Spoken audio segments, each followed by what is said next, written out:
Okay. Alright, hello everyone, and welcome back to yet another General Cadaver video. Today's video is going to be pretty simple. Today's video is just going to be us going through everything that I watched in June. I know the last one of these videos I forgot to, rank everything from what I enjoyed the most to what I didn't enjoy at all. So I made sure to do that in today's video. I didn't get around to watching too many things in June. I did watch some of the Tales from the Crypt that I haven't included in here, because I have a separate video coming up for those. Maybe I watched some other TV shows. I haven't really watched any Black Mirror either. I was watching a lot of that a few months ago and I haven't. I've watched season 1 and 3. Really, I didn't watch anything this month. I didn't force myself to sit down and watch anything, and that's really how I watch things. I have to sit down and force myself to watch things. I've been pretty busy. But I did manage to go to the movies 3 times. I went to the movies 3 times. One of them was a drive-in. And I've never been to a drive-in theater before, so that's pretty cool. Although the movie that I saw at the drive-in wasn't that good. I didn't have high expectations for it, though. I didn't figure I was gonna like it, so I wasn't disappointed, really. I guess we'll just start with the thing that I enjoyed the least, the worst thing that I watched in June. So I have to say, that movie goes to the movie Ballerina. This movie came out this year. I don't know if it came out last month when I watched it, or if it came out a month before or something. I'm not exactly sure. I was told, some sort of John Wick movie. I don't even know who John Wick is. I don't understand. I've seen him a lot. I know he has a Fortnite skin. I know it's Keanu Reeves, but I don't know what John Wick does. I don't know who he is. I don't understand any of the lore. Apparently this is a character in the John Wick universe, and John Wick did appear in the movie. I'm not going to give too many spoilers, because honestly I didn't even really pay attention, because I knew I wasn't going to like this movie. I mostly only like horror and comedy. If it's not going to scare me or make me laugh, it's probably going to be so boring that my brain just doesn't register it as being on. So I honestly don't remember a lot of what happened in this movie. I know there was this little orphan girl, and she gets bought by this weird dude who puts her in this institution that abuses her and forces her to be this assassin person. So right off the bat I didn't like it, because I don't like that.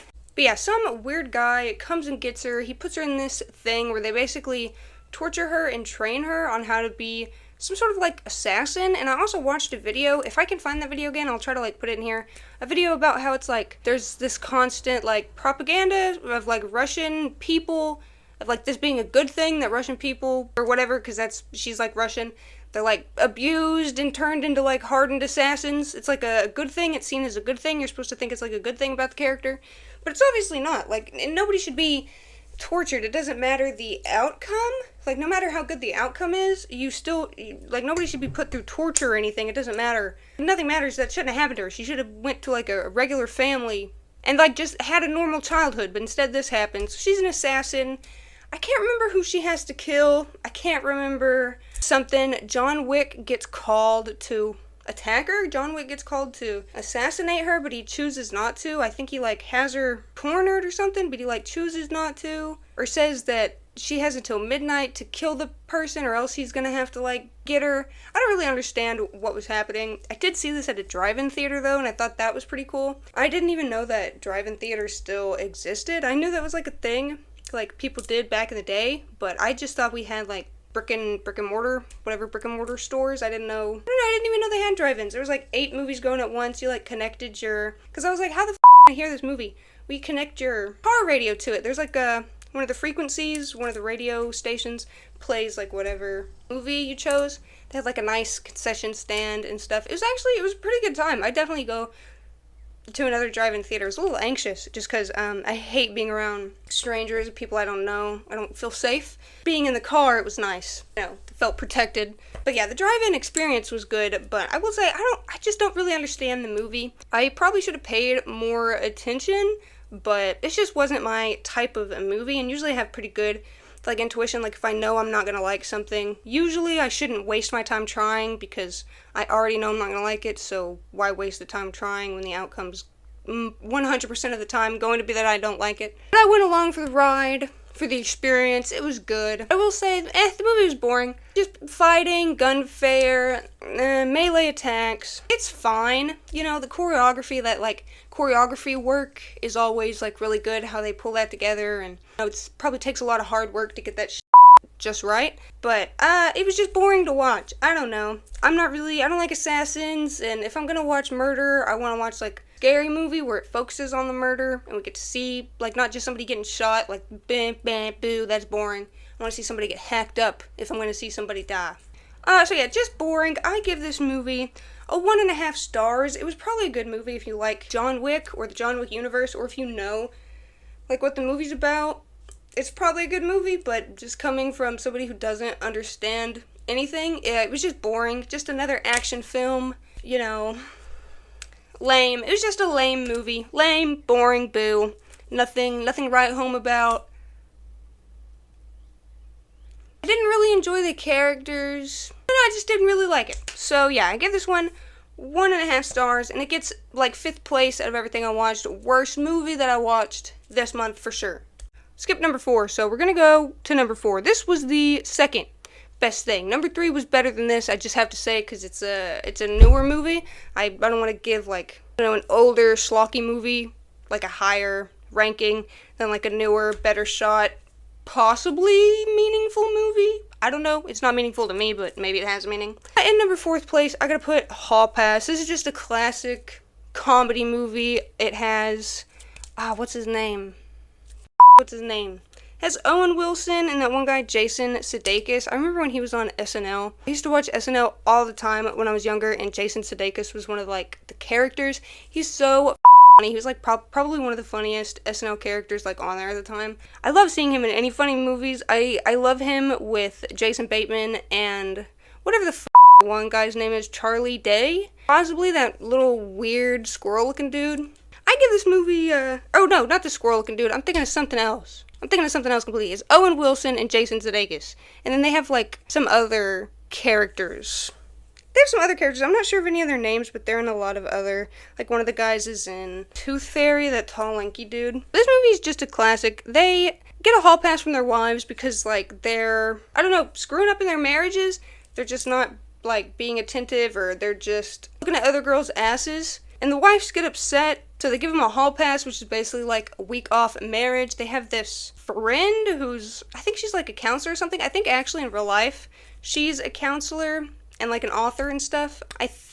I'm pretty sure, I could be wrong, but I think she's actually, like, famous in person. Like, her character in the movie is actually what she is in real life. She basically tells them that, like, she's given her husband a hall pass, and it's a week off marriage, and her marriage is, like, better than it's ever been, so they do that. The wives leave. Owen Wilson's wife gives him one first, and then Jason Sudeikis' wife gives him one, because he jerks off in the car outside and gets caught by the police. I didn't know that was a thing. I guess technically you're in public if you're in a car, but technically you're enclosed too. Like, you're within your property, so I don't know. Is it public? Is it not public? I don't know. I don't know where to stand on that.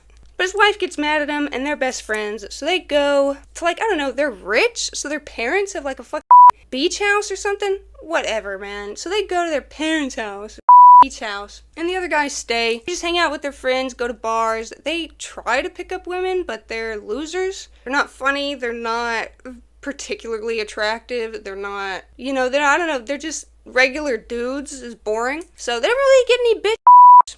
They don't really get any bitch. They do try. They end up getting high on pot brownies. That's probably the best scene. I really like that scene. The tall guy's, like, walking through the water on the phone with Jorge about the pot brownies. He gave everybody, like, way too much. They're touching each other's skin, talking about how soft it is because they both use Dove. And then they get chased by the little golf cart guy because one of them's taking a shit in the sand. What do they do after that? Well, they don't get any bitch. Their wives actually get more bitch than they do. The Jason Sudeikis' wife has sex with some college dude, and then she cries about it for some reason. I guess she feels guilty. Even though she didn't technically cheat on him, they both had free range, so she's crying and whatever. She misses her husband. She crashes, looking at her stupid phone while she's driving, thinking about her stupid husband, and he's off fingering some old lady? She's, like, old as fuck. Oh, she's in her 40s maybe, I don't know, whatever. She's old, and he's fingering her, and then Owen Wilson walks in. Turns out this weird little kid that works at this coffee shop. I don't know, with him. He's been fucking Owen Wilson because there's this hot barista that Owen Wilson wants, but the little weird short dude wants her too. And they don't Owen Wilson couldn't do it because he like loved his wife, but she showed him his tits. Showed him her tits, and we got to see, so that was good. But yeah, he walks in, and then apparently the little dude walks in. The old lady is his mom, so now he's trying to kill him. He's on the car. He's beating up the car. They go to the hospital because they find out, what's her name, Grace, I think? She, obviously she crashed her car. She just broke her nose, though. She didn't really, like, bust anything else. She's just gonna be a mouth breather for a few weeks, the doctor says. And he's crying, too. They, like, agree to not tell each other what they did.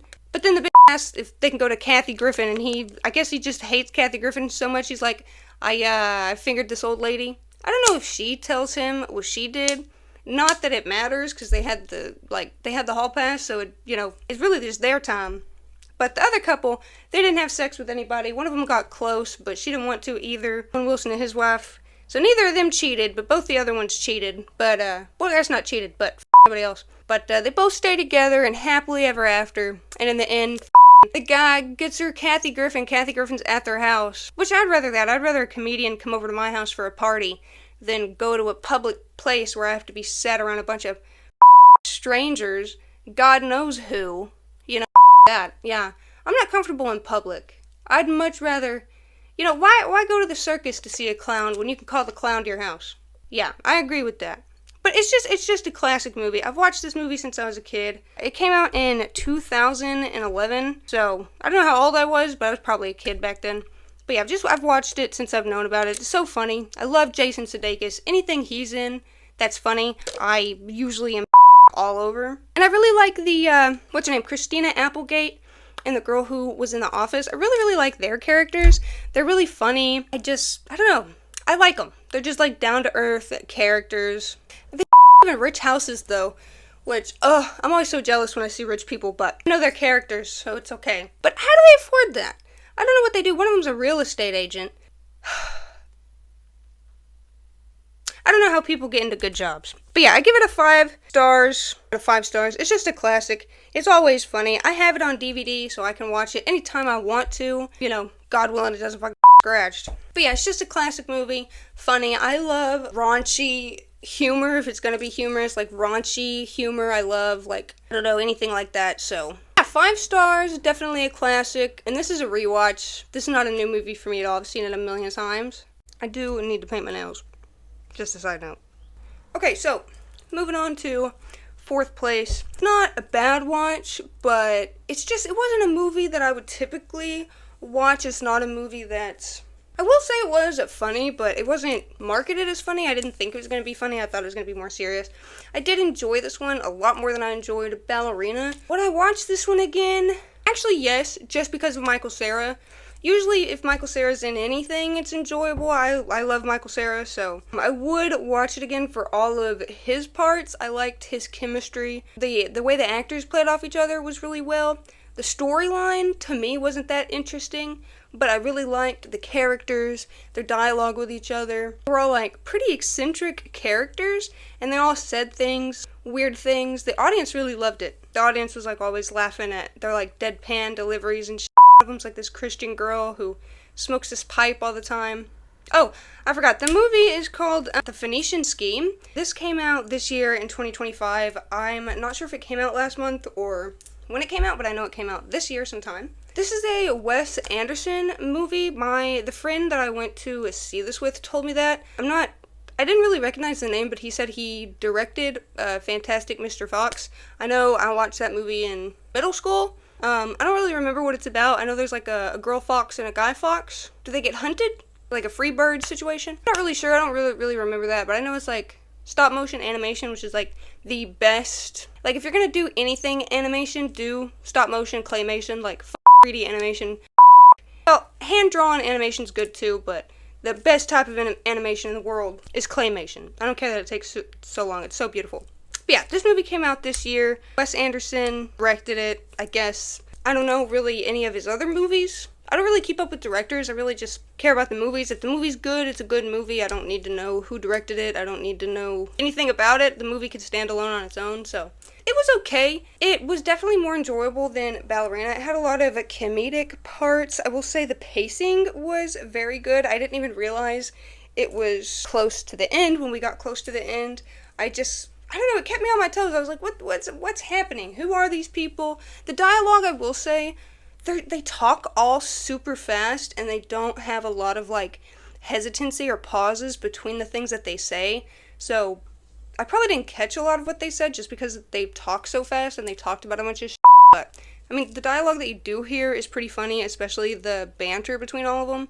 And, of course, Michael Cera, he just turns, like, the volume up on everything. He's so funny, even in this, even in his little subtle, funny ways. He's, like, this weird, I don't know, like, butler, tutor, assistant type character. I'm not really going to spoil too much of the plot or anything just because it did come out this year, so, you know, I don't want to, like, spoil a movie that just came out, but I will say it's good. It is funny. I don't know if I understand it, though. I don't really understand what it was trying to say. I don't understand what the characters were doing. There was, like, black and white shots of him in heaven or hell or something, and I had to ask my friend, like, what the hell that was about, and he said, like, that was because he was, like, dying, and those were his near-death experiences. He was, like, getting judged whether he could, like, wake up or not.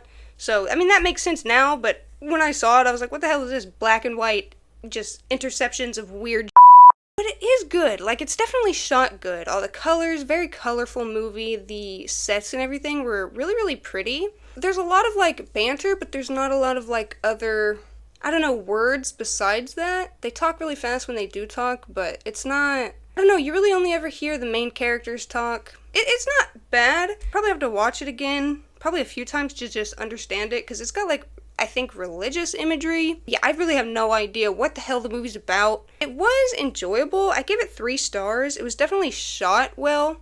I might watch this movie again just for the shots, but it'd probably be boring on a second watch.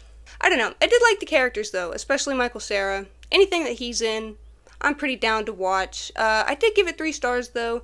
I don't understand what it's about. I don't know if you would understand what it's about. You probably have to be like, I don't know, maybe you have to be smart to understand it. It just went over my head. I don't understand what the hell it's about at all.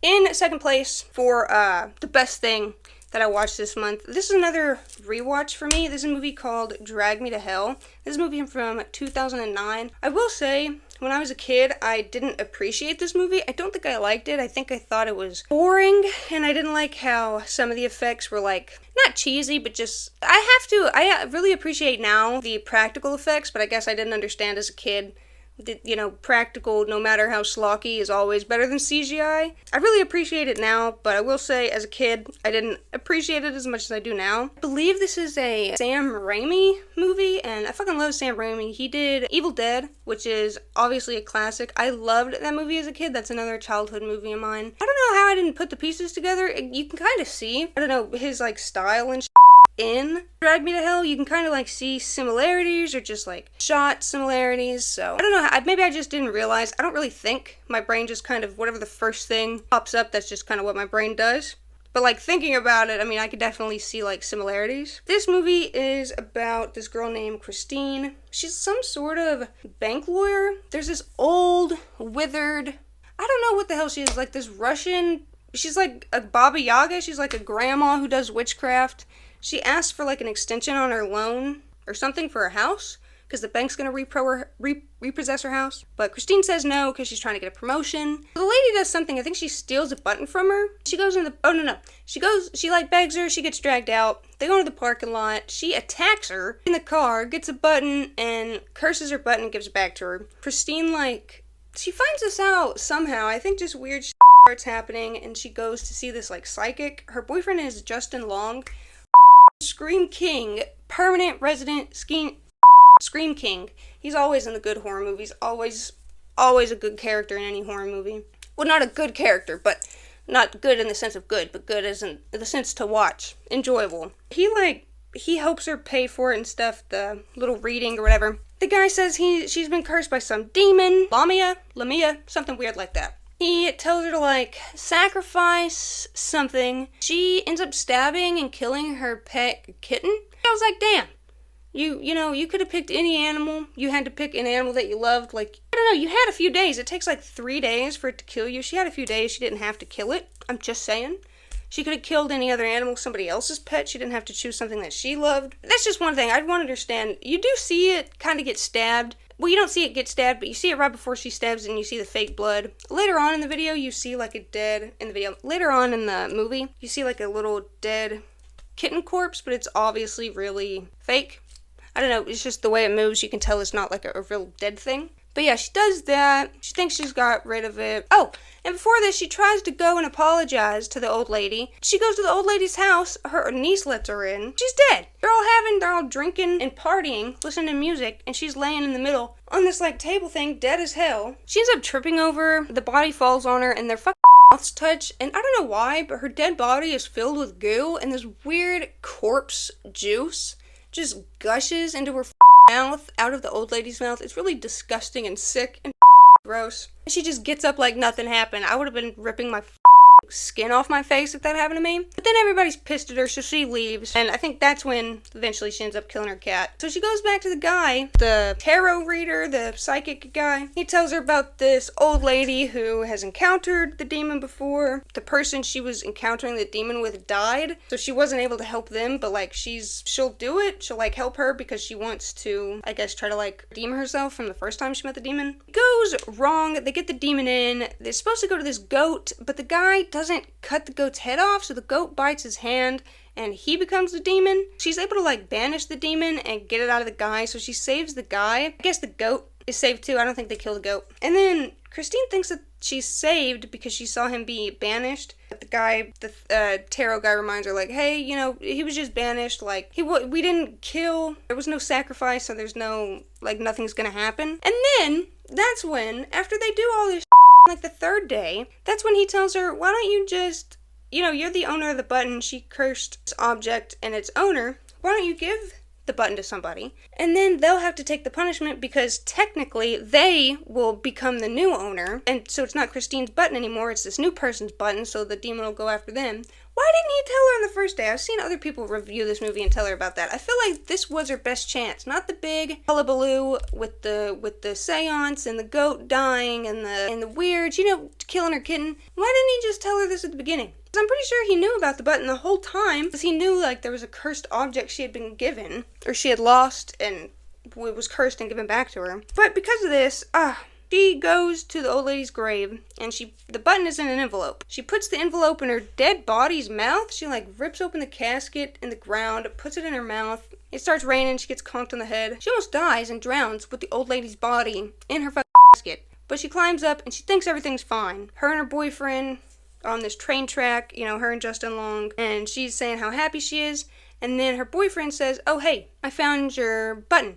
Earlier, like, one of the very first scenes we see is she works at the bank, so she gives her boyfriend, he collects coins for some reason, so she gives him this really rare, I don't know, some sort of penny, and he puts it in an envelope. So he gives her the envelope, and it turns out the envelope with the button that's in the old lady's mouth is the envelope with the coin that she meant to give her boyfriend. Earlier in the movie, we saw her holding everything in his car. Everything fell out of her lap, and she got, like, all the papers and stuff got in the floorboard, so she picked up the wrong envelope. She didn't even check the envelope?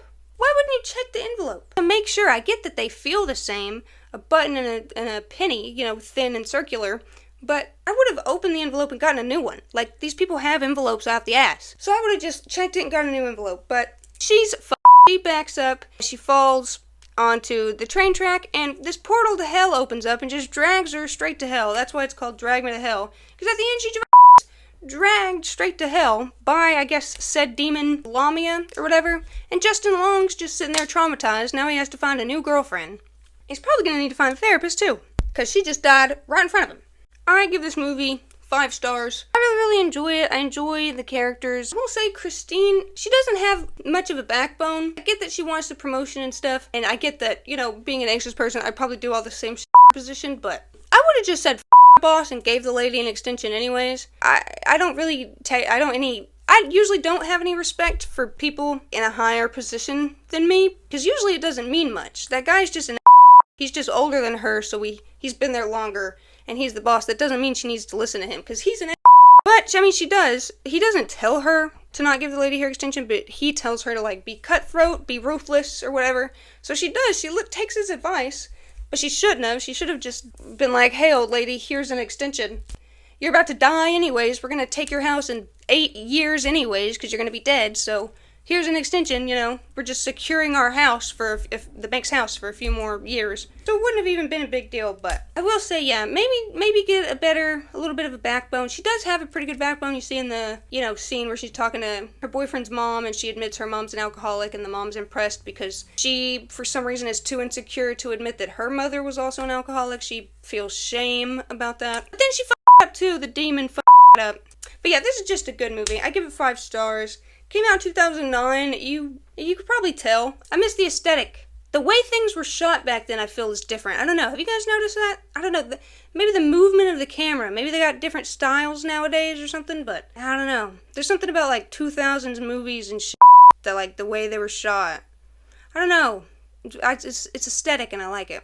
Okay, now we're getting in to the number 1 place. The best thing that I watched all month in June 25. I've been thinking about this movie ever since I saw it in the theater. I watched this on like the 3rd day of June or something. I watched Bring Her Back in theaters. The probably the best horror movie of 2025. Probably right up there with Sinners.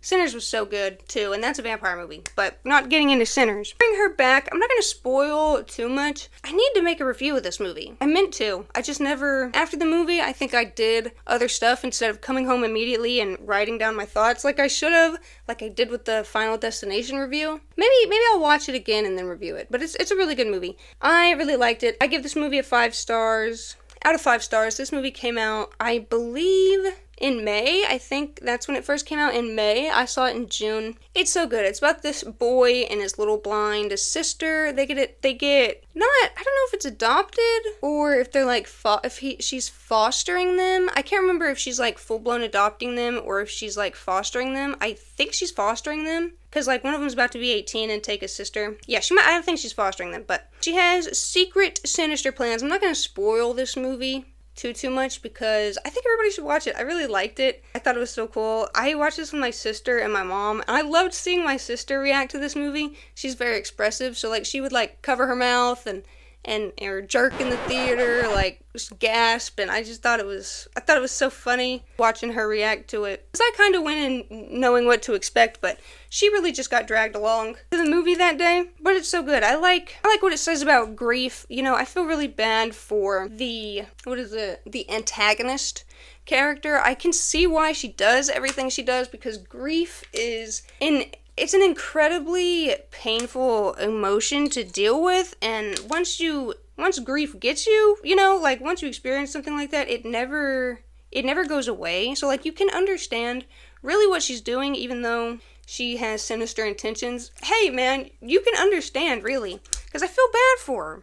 I will say the ending was a little softer than I imagined. I was expecting a harder punch at the end. The ending there was one really, really hard punch at the end. That was really hard. I had watched like a video about this movie a little bit before seeing it, so I kind of knew what was going to happen. But it was still incredibly hard to watch that one punch in the movie. I'm not going to spoil it. But the end, I was expecting something, especially with the punch it just given us. I was expecting a much, much harder punch. But I still thought the ending was beautiful, although it was a little soft. The ending shot, it was so beautiful. If you've ever experienced losing somebody, I think the ending shot is just like perfect. It just shows that's what everybody wants.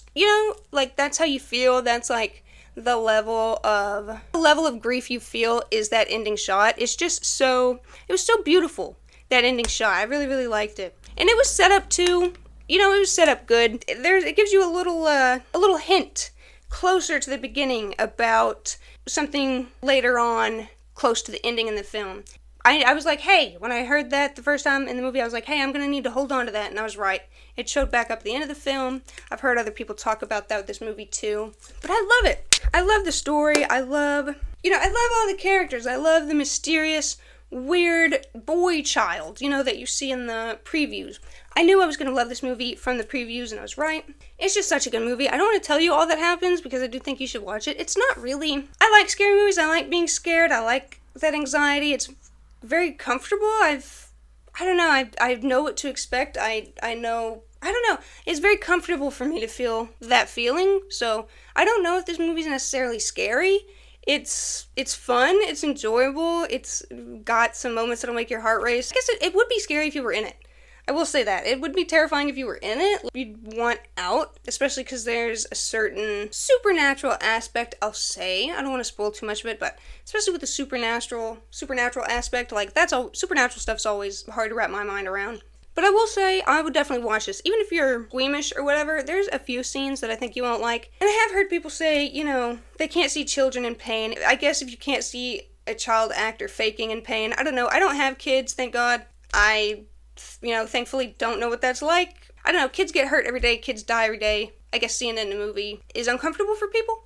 But a kid does get tortured, I guess. So if you don't want to see a kid get tortured, maybe don't watch the movie. Because that was pretty up. That character probably, I will say that character gets the worst out of the movie, out of everybody. But the ending is softer than I would imagine. But I still gave it 5 out of 5 stars because I enjoyed the whole ride. I enjoyed every second of it. I enjoyed the characters. Somebody who's like been in foster care, I can really appreciate the brother and sister bond. That's very true. I can like really understand them not wanting to leave each other, understanding, you know, being in a home that you don't want to be in, just wanting to, you know, go back to your house. Yeah, that resonated with me. And of course, you know, losing loved ones, I think everybody can relate to that. Everybody either has or will. And it looks at grief. Grief's a pretty interesting feeling. We've been getting a lot of interesting grief movies lately. I will say this one, I don't know, it is a little heavy-handed on the grief, but maybe because it's more on children. I don't have any children, so I felt it less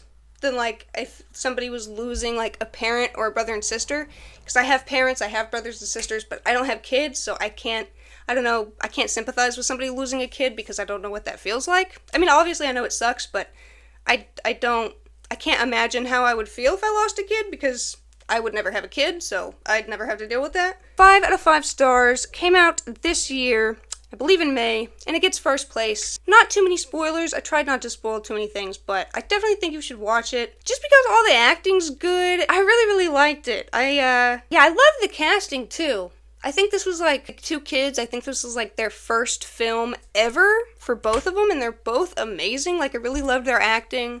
I really liked how they got, one of the characters is, I don't know, she's not fully blind, but she's like basically fully blind. Got an actual, basically fully blind actress. She's actually blind. She's playing the blind character. I like that, like the representation. I have to give this one first place for all the things that I watched in June. That is gonna do it for everything that I watched in June. I didn't really watch much of anything. 5 movies is not a lot at all. I've already watched most of that this month, and it's like, what is it, July? It's July 7th when I'm filming this, so I've already watched close to 5 this month. So hopefully July's video will have like more options, more movies, be longer, more things to talk about. Thank you for watching today's video. Make sure you subscribe and like the video, comment anything you want. If you've seen any of these movies, let me know what you think, what you thought about them. Let me know what your favorite or least favorite movie is too. You've seen Bring Her Back. Did you love it? Are you scared? Did you shit pants? Let me know. Make sure you check out my description box. Everything should be down there. Patreon, my Buy Me a Coffee.